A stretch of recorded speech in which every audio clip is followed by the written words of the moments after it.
Chairs No Waiting, episode number 336, Mountain Omens and Superstitions. Two Chairs No Waiting is brought to you each week by the fine folks over at Weaver's Department Store. Drop by over at Weaver's. They got some great new Mayberry things. If you're listening to this live or anytime in 2015, the brand new 2016 Mayberry calendar, the Andy Griffith Show calendar, is there at Weaver's. Head over to Weaver's and pick up a copy. You won't regret it. WeaversDepartmentStore.com. Two Chairs No Waiting is also brought to you by donations from listeners just like you. And I want to thank you for your support. And thank you to the Mayberry Band for their wonderful rendition of our theme song, Stars and Stripes Forever. Who can ever hear enough of that? All right, folks, this week we are going to be talking about songs and omens, omens and superstitions. So it's called Mountain Omens and Superstitions. It's episode number 336. Wow, episode 335 was about Myers Lake, and I heard from a lot of you about that. Even had one person tell me that they had driven by there and had seen it for the first time as realizing that that's where Andy and Opie had walked. So that's exciting to me to get an email like that folks can actually find a little bit of Mayberry around their life. All right, folks, so let's get into this. Now, we know about the Darling family. Everybody knows about them, and that they, they're always, I don't know, what do you say, superstitious? You know, people like them, they buy into that, is what I believe Andy or some of the guys talked about at some point. So let's get into some of the mountain folklore that we know about. I'll get a little background music. Oh, that's good background music. All right, so let's talk about this one. This one's from the Jinx, the episode from the Jinx. And this one is, it's bad luck. No, it's bad luck. It's bad luck to look over the shoulder of a man playing checkers. Did y'all know that? So don't do that. Don't do that. You know, I know Barney wouldn't like it. Okay, according to Barney's grandmother, her book, Signs, Omens, and Portents and Charms to Ward Off Bad Luck, that book, rub the head of a redhead man to ensure good luck. If a man cannot be found, a boy will do. Oh, that's good to know. You know, since we are talking about luck and bad luck and stuff, I thought it would just be safe for us to just at one point go through this. I want to take your right arm, hold it over your head, and stretch it over from your right arm over to your left ear and grab your left earlobe. You know, and close your eyes unless you're driving or something. Don't do that. Okay, if you're driving, don't do that. All right, so you're holding your earlobe. All right, so repeat after me. Winkum, plinkum, nodimus rex. Protect us all from the man with the hex. All right. Repeat as needed to ward off hexes. All right. So remember that one. That's always a good one. You never know when somebody's going to be bad luck around you or something. All right. Now, we also, of course, now this is not really an omen, I guess, or it's maybe not even a superstition. This is a Barney. He thought up this one. And Andy called it the biggest crock of nothing he had ever heard. But did you know that there are atmospheric rays that control bodily motions? If a person containing a negative gets between you and these rays, that person can create static that jars any successful motion into an unsuccessful motion, just thus jinxing you. There you go. There you go. Scientific fact. There you go. That is so true. Now, these are mountain omens and superstitions. All right, so just a few more from the actual Andy Griffith Show. And I've got even more. I've got a lot of these. So you guys are going to be well-versed in protection and ways of getting good luck and all kinds of things after this podcast. All right, so if you need to get a divorce, I'm going to give you the proceedings. You bury a beak of an owl, 4 tail feathers from a chicken hawk, a piece of bacon, a broken comb, and you bury that under an old oak tree and say the incantation over them. Okay? You got to say that. The items must stay buried until a new moon. Okay. I don't have the incant right here. I didn't write that down. I should have written down the incantation. But you know, I don't want y'all getting a divorce, so I'm not going to tell you. If you want to know, you're going to figure that out for yourself, because you shouldn't be getting divorced. If you can help it, you shouldn't do it. Okay? Don't get divorced if you can help it. You know, sometimes you just can't help it because your husband goes out in the woods, you know, hollering flinch and all that kind of stuff, and you know, things like that happen. All right. Did you know if you put a willow chip under a dog's head while it's dreaming, and then put that under your own pillow, you'll have the same dream? I didn't know that. If a rider dressed in black, riding east to west on a white horse in the light of a full moon, passes a bridegroom, and the bridegroom, the bridegroom and the union are cursed. Ooh. I don't know how much that happens, actually. You know, full black dressed rider and a white horse going east to west. But sometimes they go north and south. And if they wear a ruby ring while riding the horse, you know, it'll go mad. You knew that. Don't be wearing a ruby ring. I got this book right here from Barney. I know it's truth.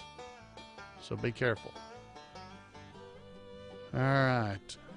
You know, now just telling you how serious this is. If you'll remember, when Barney, he didn't mail that lucky letter. And I got a list here of things that happened to him. He ran his head into the courthouse door because he didn't mail it. You know, he didn't mail that letter. He nicked himself shaving. He nearly walked in front of a truck that was coming to a screeching halt right on his foot. Remember that? It's right on his foot. You're on my foot? Yeah, that one. He ran into a parked car behind the squad car by going accidentally in reverse. Remember him doing that? Yeah, this is all because he didn't mail that letter. You got to be careful with these omens, I'm telling you, and superstitions. Let's see, what else happened to him? He started to fight with Thelma Lou over plans to meet Edgar Coleman to repair hymn books. Yeah, gluing them back on the hymn books, the covers. He got his foot stuck in a bucket at the dump while he was searching for the chain letter that caused him all this grief. Now, Floyd, if you remember, he did mail his letter, and what happened to him? First thing in the morning, a traveling fertilizer salesman gave him $1 tip right after he mailed it. That's right. Yeah, and Goober, he mailed his as well. He had 3 flat tires that week, you know, right after that. He hadn't had a 3 flat tire week in I don't know how long. So you got to be careful. Got to be careful. If you're looking for a bride and you see an owl that day, the next female you see will steal your heart right away. There you go. If you're looking for a bride, the omen of the owl. There it is. Yeah, the only way to get out of that is if you see a second owl in the daytime. Yeah, it's the only way to get out of it. All right, folks, that's just some of the things. Now, there's a lot more, and we've still got time. Oh, we've got time, so I want to tell you a bunch of these. These are important things to know, and I don't know if your mom and dad told you these things or not, but these are things that people know. All right, here you go. This is about healing. If you get hurt or something, this will help you. So write these down. If you scratch yourself with a nail, rub it in grease and throw it in a fire. Yep, that'll keep you from getting any kind of, you know, tetanus or anything, I guess. Yeah, don't take any chances. You know, if you scratch yourself with that nail, you rub it in. Now you rub the grease in the nail, not your finger or something. You know, you rub it and throw it in the fire. You don't throw your whatever part got scratched. Don't misinterpret. It's dangerous. All right. One cure for hiccups is to tickle your nose with a feather. Can you tickle your nose? I guess somebody else have to tickle your nose, but that's a cure for hiccups. If you do that for, you know, I don't know, an hour, they'll quit hiccuping eventually. Mm-hmm. Yep. All right. Eating parched corn or parched coffee will cure stomach ailments. You know, I think that's actually, I've done that one. All right. That's eating parched corn or parched coffee. That'll cure stomach ailments. To get rid of warts, you know, this one, if you got a wart or anything on your finger, get rid of warts, you carve one notch on a stick for every wart you have. You bury or hide the stick, and then all the warts, they'll go away. They'll just get drawn away from you if you do that. Okay? There you go. To stop bleeding from a wound, if you get bleeding, you apply some chimney soot. You put some soot on there. That'll clean. I'm sure that's good. I'm just telling you, these are, I looked these up. These are legitimate Appalachian remedies and stuff. Okay? All right, for healing, let's do a couple more here. Don't let birds gather in your hair for nesting material. Don't let them, gather your hair. Don't let birds gather your hair for nesting materials, or you'll go crazy. I heard about this. And bats, if they lay eggs in your hair, you'll go crazy too. I'm almost sure I've heard that one. All right, for a toothache, you rub a splinter around the gum until it draws blood. Woo. Then drive the splinter into a tree and the toothache will go away. Huh. That's a good one. I might have to remember that one. All right. You put a handful of salt on your head and that'll cure a headache.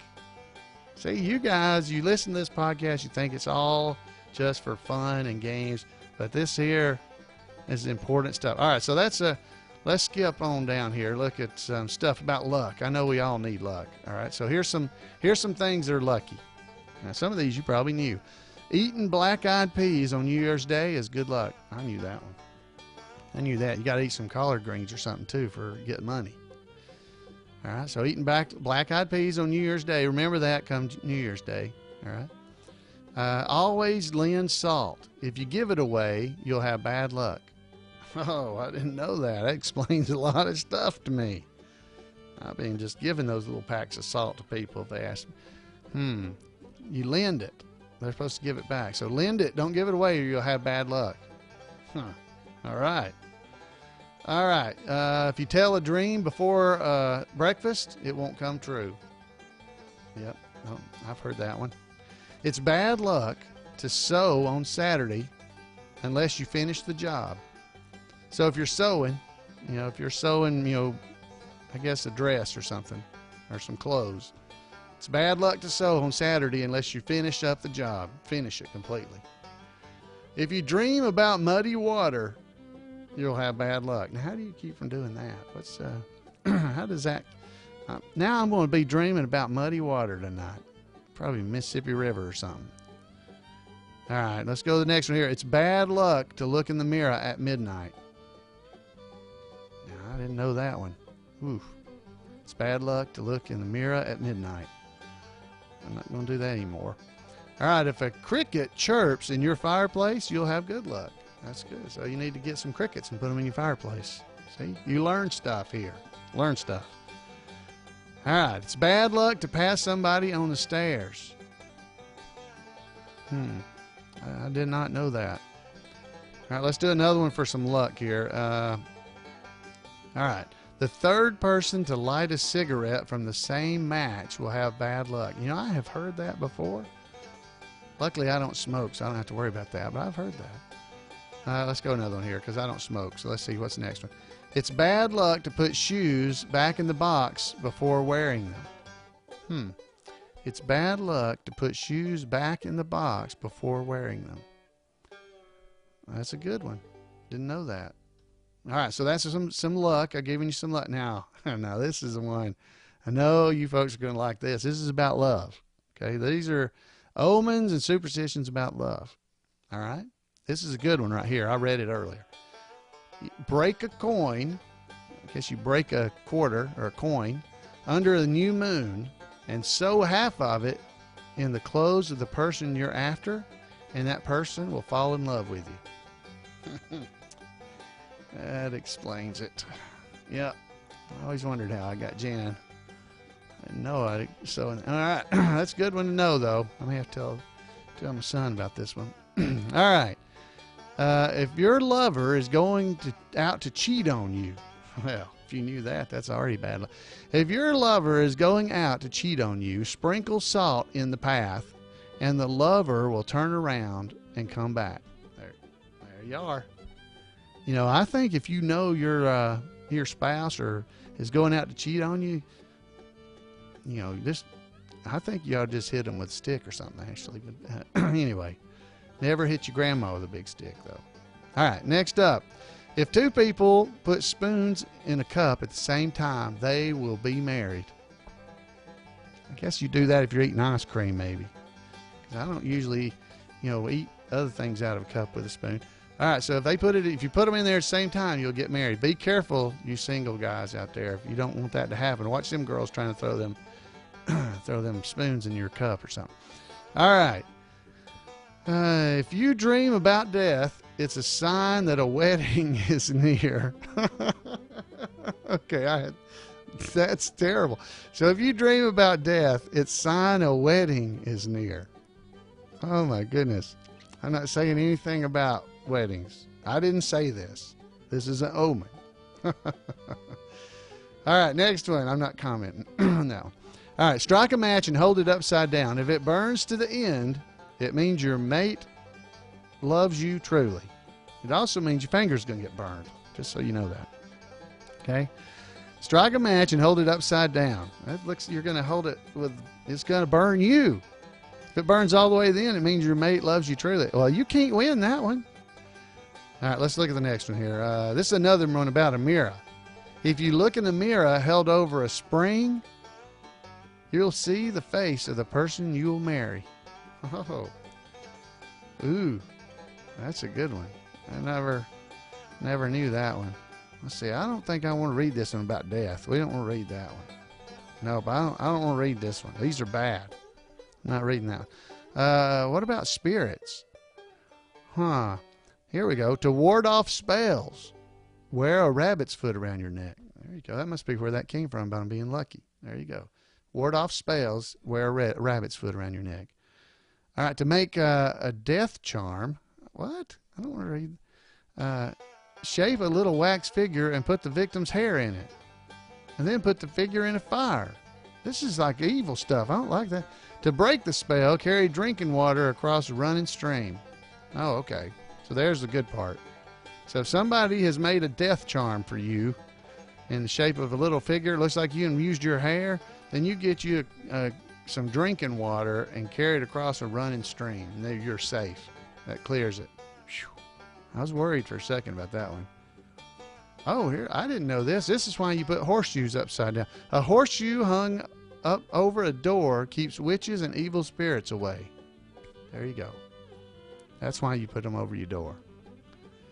All right. If you want to keep a witch out of your house, let me write that one down because I do. Lay a broom across the doorstep. Well, that's because she was supposed to be riding it. How's she going to get there? So if you want to keep a witch out of your house, lay a broom across the doorstep. Now, these are real. I'm not making these up. Okay, to kill a witch. Is this a problem? Is there a... I'm kind of getting a little concerned about this. To kill a witch, carve a heart in a tree, drive a nail in the tree, giving it a tap every morning.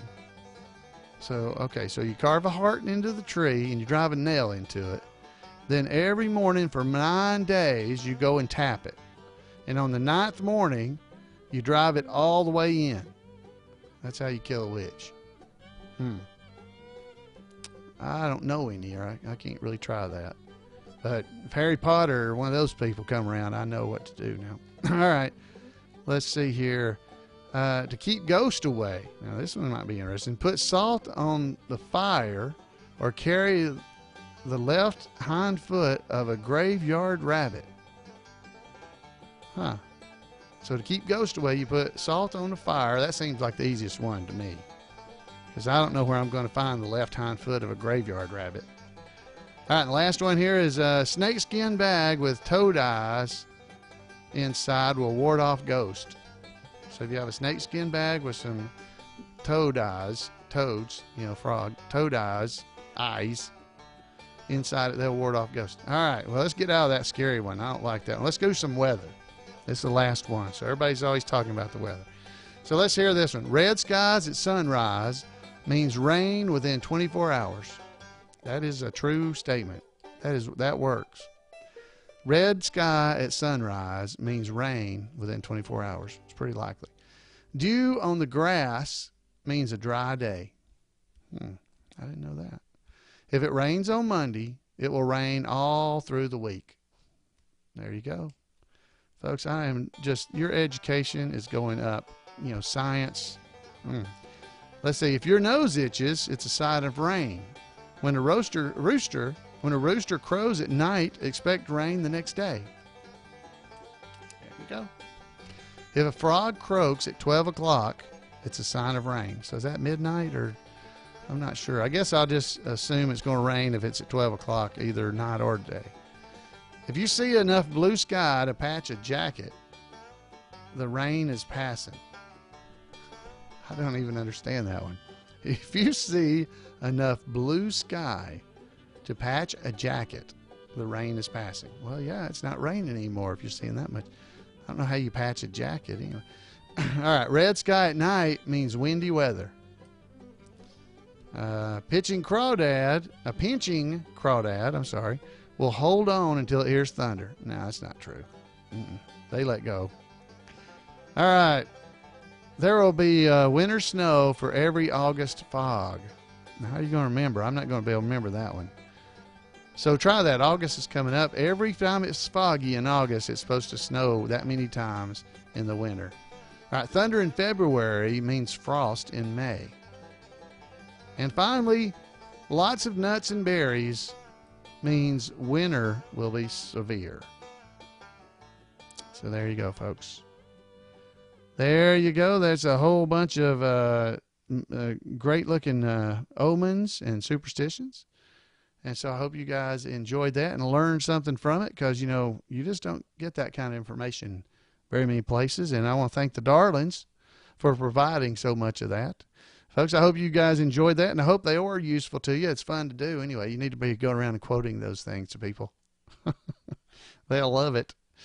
All right, folks. Hey, I want to thank you guys for all your emails and conversation about our last podcast, and I would love to hear from you about this one as well. So I want you to head over to twochairsnowaiting.com and leave some comments there. You can give me a call at 888-684-8415, or you can email me at floyd@mayberry.com. All those ways are great for you to get in touch with me, and I love to hear from you. I hope you'll be able to make it to the Mayberry meetup. You can head over to facebook.com/2chairs, and there's information there about the upcoming meetup in Mount Airy in the weekend of the 17th of July, 2015. Hope you'll be there, and we got about 30 folks coming. Until next time, folks, we'll see you here on Two Chairs No Waiting. Bye, guys.